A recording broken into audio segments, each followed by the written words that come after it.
guys, what's going on? Niven's here. Time for your weekly rock wind up. Now, I've lamented on air how I feel the media has kind of gone overboard with Dave Grohl and all things Dave Grohl. Like Dave Grohl takes a poop in a box, a film at 11, or he brings some guy on stage who starts crying, or even that maybe he faked his broken leg just for the attention. I know, right? However, this one I think is pretty notable. The Emmys were last Sunday, and Foo Fighters, who did pick up a pair of Emmys for Sonic Highways, got snubbed from the performance. No reason as to why. All that Dave knows is that they were supposed to play, they were going to play, and then they were told they're not going to play. So, in keeping with the tradition of, I guess, all things rock and roll, whatever.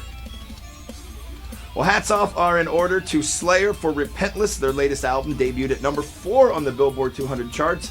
But Bring Me the Horizon, that's the, what is it? That's the Spirit? That's the Spirit. I can look at my notes. That's the Spirit showed up at number 2. So for those that like to say that rock is dead, clearly it's just dying like crazy. Well, I'm loving this story out of Chicago. There was about 15 to 20 complaints in regards to AC/DC's performance recently at Wrigley Field for noise. Those guys were just too loud. Get off my lawn. They played between 8 and 10 p.m. The Wrigley Field, believe it or not, has a noise curfew that ends at 11 p.m. So clearly they were way ahead of that. But there are just, I suppose, some old curmudgeons that were complaining about that. My thoughts are, if you live near Wrigley Field, you kind of know what you're in store for. I mean, it's basically kind of a city setting, right? Oh well. AC/DC as of right now. Not coming to Kansas City. If that changes, we'll let you know.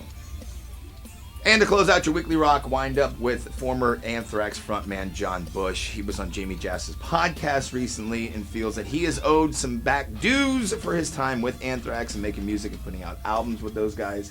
Went so far as to say that they've had some accounting and management issues and he shouldn't be bitter about it and he shouldn't complain about it. But when you make music and you put it out there and it gets sold and you don't get paid for it, at least in his words, you know, feels your due. So we'll see if that, I don't know if he's going to get paid or not. Not my business. Not my department. I don't really care.